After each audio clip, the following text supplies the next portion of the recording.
그 세창님이 전향 카빙을 위한 데크의 중요성을 이제 물어보셨는데, 그 데크는 어떤 의미냐면은, 그 데크의 중요성이라고 말하는 거는 데크의 어떤 변수가 존재하잖아요. 데크는 일단 기본적으로 라운드 덱, 해머 덱, 뭐 세미 해머도 중간에 있지만 하여튼 라운드 덱, 해머덱 안에서도 레디우스가 뭐 8m, 9m, 10m, 12m, 13, 15 막 이렇게 많은 레디우스가 있고, 또 앞에 플렉스의 차이도 있고, 허리가 물렁하냐, 노즈가 물렁하냐, 뭐 어디가 단단하냐, 뭐 이런 거, 토션은 얼마나 잘 들어가냐, 뭐 여러 가지 특성이 있는데, 여기서 이제 데크의 중요성이라는 거는 무엇 때문에 데크를 잘 선정해야 되냐, 뭐 이런 질문이라고 생각이 되는데, 나중에 사실 한편으로 만들려고 그랬는데 간단하게만 설명드릴게요.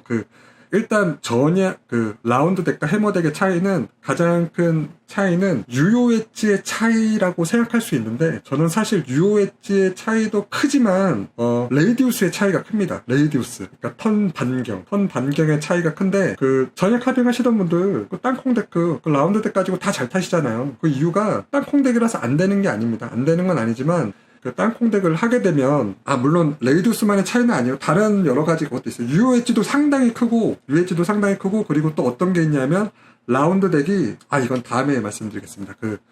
너무 길어질 것 같아서. 아무튼 그런 레이디우스의 차이가 크기 때문에, 레이디우스가 작다는 얘기는 턴이 작게 되는 거예요. 턴이 작게 되면은 엣지를 조금만 세워도 턴이 말려버린다는 거죠. 근데 우리가 추구하는 건 뭔가 딥카빙이잖아요. 엣지를 많이 세우고 싶어 하거든요.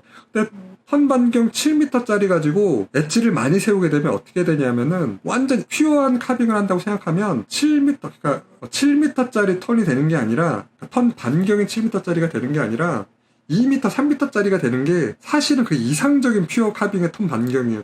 레디우스 7m짜리에 그걸 하게 되면, 근데 말이 안 되잖아요. 만들 수도 없거든요.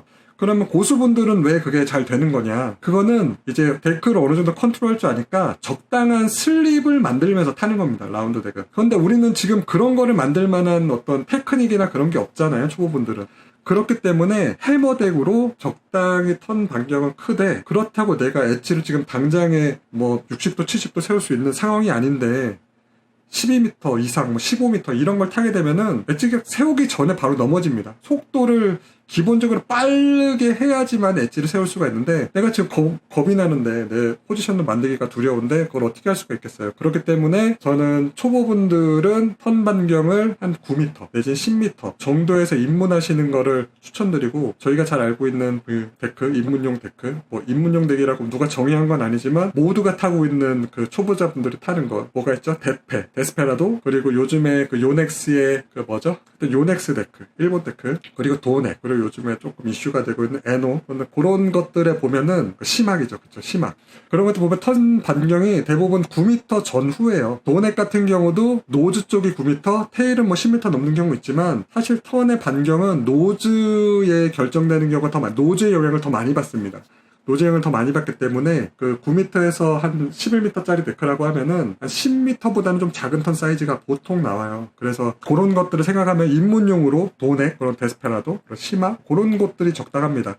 그걸로 보통 상급자분들 많이 타잖아요. 근데 상급자분들은 그걸로 어떤 턴을 하죠? 미들턴 하잖아요. 미들턴을 합니다. 상급자분들은 그런 덱으로 롱턴 하기가 힘들어요. 롱턴 하기가 힘이 듭니다. 물론 아까 전에 제가 머리가 좀 먹먹해서, 하여튼 무릎을 많이 굽히고 타시는 분들은 엣지각에 많이 죽기 때문에, 그런 분들은 이제 그런 데크로도 롱턴이 가능하지만, 좀 무릎을 피고 좀 디카빙을 추구하시는 분들은 이제 그런 턴으로는 미들턴 밖에 나오지가 않죠. 일부러 슬립 내기도 해머덱은 힘들어요. UH가 워낙에 길기 때문에 슬립 내는 게 쉽지가 않습니다. 땅콩덱처럼. 그래서 데크 선정이 상당히 중요하다. 그래서 내가 미들턴을, 저 같은 경우 이제 올해도 데크를 이제 다 팔아버리고 또 새로 이렇게 다른 데크를 한번 타보려고 하는데, 미들턴을 위한 데크, 그리고 롱턴을 위한 데크는 이 정도 두 가지와, 그리고 라운드 덱을 세 가지 정도를 사가지고 타려고 생각을 하고 있습니다. 그래서 제가 타고자 하는 목적, 그리고 내 실력에 따라서 데크를 선정하는 게 상당히 중요하다라고 말씀드릴 수 있을 것 같습니다. 다음에도 진짜